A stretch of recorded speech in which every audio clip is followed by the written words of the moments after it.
Thank you for watching.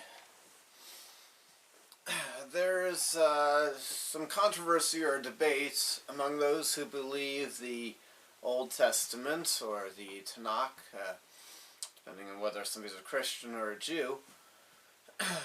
The controversial thing, or the most controversial thing, or most common thing for people to not take literally, but claim is metaphorical, or something not literal, are the creation and flood accounts. So, some people say Adam and Eve were not, there was not really only two people that started all of people. And some people say Adam and Eve is a literal story. There was literally an Adam and Eve, and here's my thoughts about that. I take this stand that there was a literal Adam and Eve. By literal, I mean not just two people named Adam and Eve among thousands or something like that. The people who say there had to have been, 10,000 people at least when people began, they are contradicting themselves when they didn't say all life has one common ancestor. Okay, if we can't get everything out of one cell, how do we not get all people out of two people? But I take the position Adam and Eve were literal. Here's why. Here's why it matters. Genesis chapters 1 through 3 and the flood chapters 2 are written as historical narrative. They're written like they actually happened. Not just a cute story we can learn from. And so God is being deceitful if he made this story that looks like it really happened, but it didn't. If you're going to try to understand from the Bible what's happening, and it's got a chapter that's meant to be what really happened, then believe it if you believe. It doesn't make sense to me. If Adam and Eve really happened, every human being has them as the beginning of humanity, that's a beautiful argument against racism and telemarketers.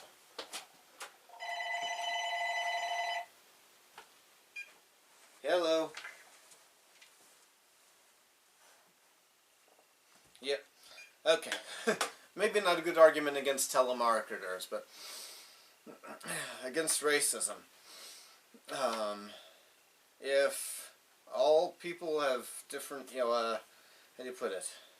Well, one of the biggest proponents that got a non-biblical creation account off the ground was Charles Darwin. And I'm going to fact check this by reading his books. His books are so old I should be able to get them for a low price on a digital version. They're in the public domain. But I've seen quotes from his books. He was a white supremacist that called blacks half apes.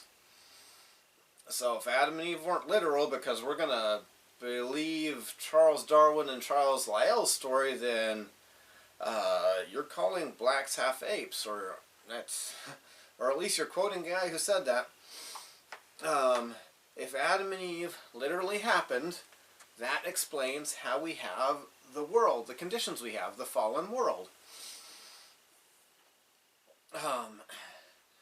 Adam and Eve ate fruit God told them not to eat, and that's when we got the fall. Why does that matter? Well, in Genesis it says the world was very good. Did it start out with animals eating animals and death and diseases, or was that after something happened? That was after something happened. I don't take Ken Ham's understanding, so I'm not 100% aligned with Ken Ham on this. Ken Ham's understanding is God's plan was to have a paradise on earth and not to have our current conditions. And the devil won in the Garden of Eden according to that way of looking at it.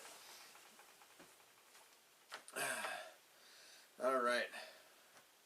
So, Differences between people and animals. If Adam and Eve, that story is true, they are definitely separately made. There's no way you can... I'm confused by people who would say otherwise. There are Christians who do say that, blacks are half ape, and they're wrong. They confuse me. That there were these half ape, half people, and then God picked two of them.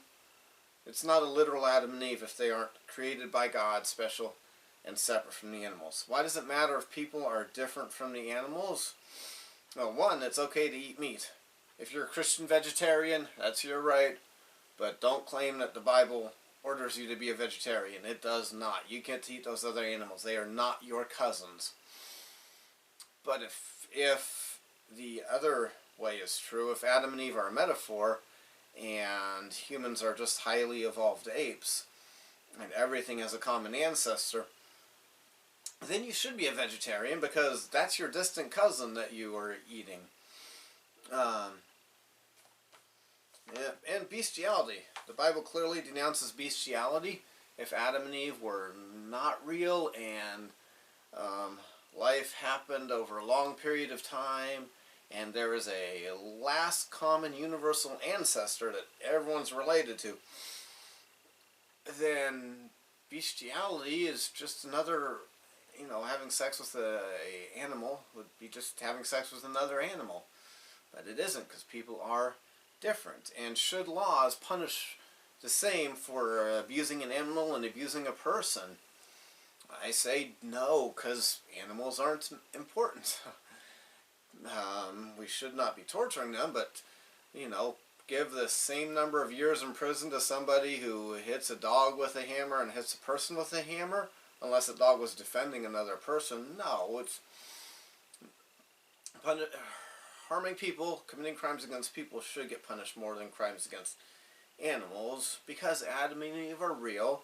They are literal, meaning God made these two people not by calling them the first people after they had evolved from being half ape or the common ancestor from the chimpanzees and people. And those are my thoughts about why it matters if Adam and Eve are real historical figures. You have a good day.